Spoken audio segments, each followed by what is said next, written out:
Today is the feast of St. Ignatius Loyola. His image is right there. While I don't have the will to tell you the story of St. Ignatius, I can tell you at least this that might be of help to you individually, personally.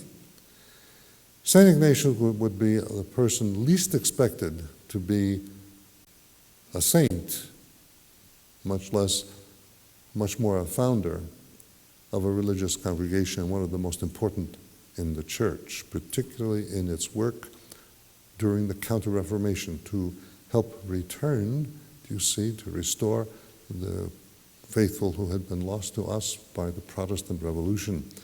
The Jesuits had a major role to play in this, as well as the evangelization of our country, incidentally.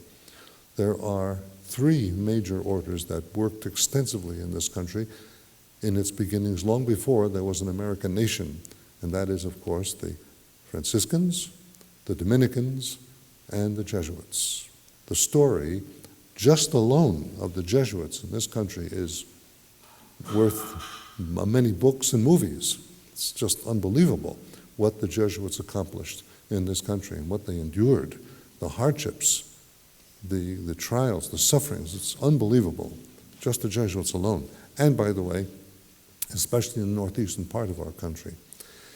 Who would have imagined that a man like St. Ignatius would have done all of that? It's hard to imagine, particularly when you consider what kind of a man he was. He was fundamentally a soldier, and as well, a man used to, violence, a man used to hard living, but fundamentally a man of good heart. And maybe, as you may remember the story, in one of the battles in which he was fighting, he was wounded in the leg, which he never really completely recovered from. He went through a very painful recovery, and then a opening of the leg to break it again, to restore it, and it never worked. He had a limp all his life with great pain because of this war injury.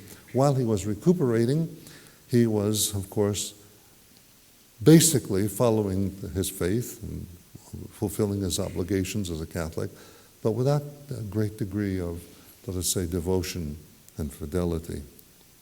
While he was recuperating, as you may remember the story, he was bored just lying on that bed, and so he asked for something to read, and he was wanting a novel about chivalry and about romance and about the feats of the knights of the Middle Ages and so on, something to read.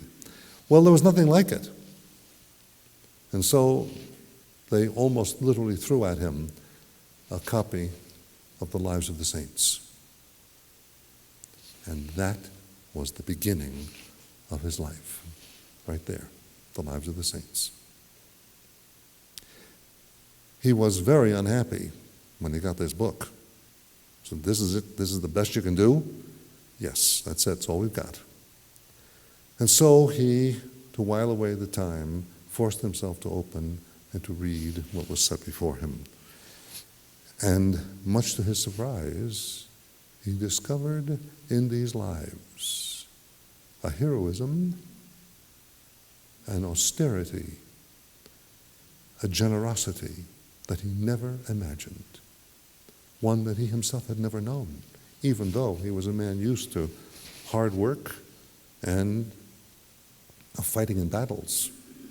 He had never, ever imagined that not only men, but women and even children could be capable of such self-denial, of such sacrifice, of such self-renunciation as he read here. And he said to himself, if they can do this, it's almost like a little bit of pride. If they can do this, I can too. I can do this. I'm not incapable. I can accomplish these things. If children can do it, I can do it. And that was the beginning of his conversion.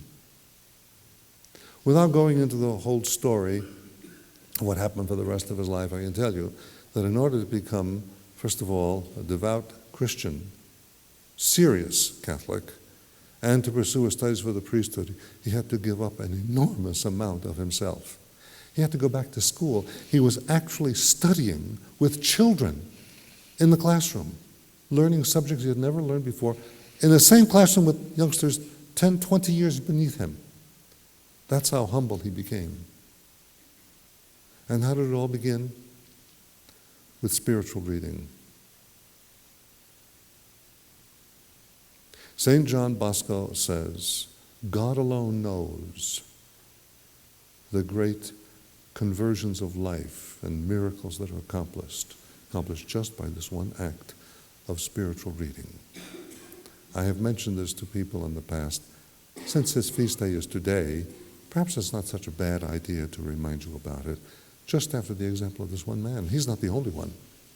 There are numerous people who become saints of the church, beginning with spiritual reading, converting their lives by reading seriously, serious spiritual books, not trite little tales, see, but serious spiritual reading that can be more than you imagine, not only of great interest, but even exciting.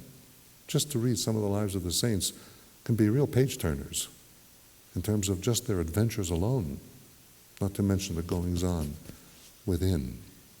I urge you, in the strongest possible terms, please devote some time every day to spiritual reading. And by the way, start with something you like, not something you don't like. Something that will interest you, not something that's going to bore you. There are lots of spiritual books that are really poor, and many others that are not suited to everybody. There are levels of spiritual reading.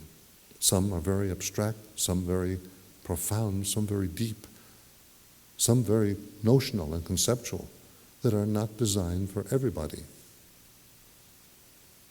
I suggest that if you have not done it, that you maybe ask one of the fathers to recommend or even give you something that might start you off, might help you, and you'll even find it enjoyable.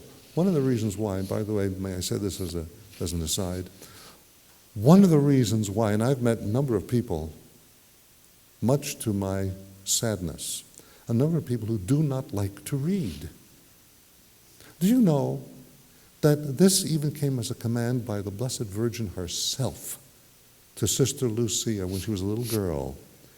She did not recommend this to Jacinta and Francisco because she was going to take them to heaven soon. So there's no point in learning to read for you. But you're going to be in heaven and learn heaven is far better than reading. But for Sister Lucia, this little girl, she said, I want you to learn to read. You will need it in your life. And so because of the Blessed Mother, she learned to read. And boy, are we grateful for that because of wonderful things she left behind in her letters and writings. St. Catherine of Siena was completely illiterate, except she was given a divine favor to be able to read. Miraculously, incidentally, because the only thing she could read were the scriptures and anything relating to the spiritual life or to the church. If anybody gave her a piece of news to read, she couldn't read it. Only things pertaining to God, that she could read, and with the greatest comprehension. Reading is extremely important. In fact, just from the point of view of living, I don't know what they tell you in school, but I can assure you it is far more important to read than it is to count. Counting is important, but reading is essential. After all, one of the fonts of revelation demands reading. That's the Bible. Huh? And if you don't like to read, I can tell you why. Because you've never read anything that you like. You've never read anything that's interesting to you. That's the reason. In my life, I have had the same experience. I have been forced to read many, many things, which I, frankly hated. I read them because I was bound to read them because of obligations. But that's not what gave me a love of reading. What gave me a love is because I was able to find books, and some that were given to me, that I found extraordinarily captivating. Real page-turners, that I had to force myself to put down the book just to eat or to do my responsibilities. That's how captivating a good book can be. Find something you like. And if you don't like it, put it down. and find something else. And so inculcate into yourself a love of reading, and particularly the things that are the most exalted, the ones that will excite you, the things that are the greatest in value, in inspiration, things that really want to make you just go on and on. I'm reading a book right now, I will describe what it is for you, that is a real page-turner for me. It's not an easy read, but boy, is it good. And I'm just having a hard time being here in front of you. I'd rather be behind my chair reading right now.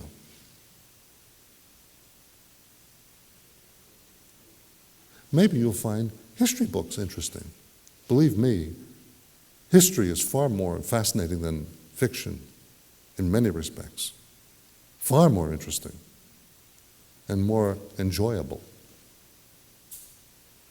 And there is nothing as compelling as the history of the church and many of its phases. Intrigue, adventure of all kinds. Sometimes even murder. Want a good murder mystery? Read some of the lives of the saints. Well, that's what I wanted to share with you, because in this case, spiritual reading changed the life of one man, and because of that, a great miracle occurred in his life. He became a saint and a founder by God's design. It was no accident that that book was thrown into his lap. By God's design, he became a founder of a congregation.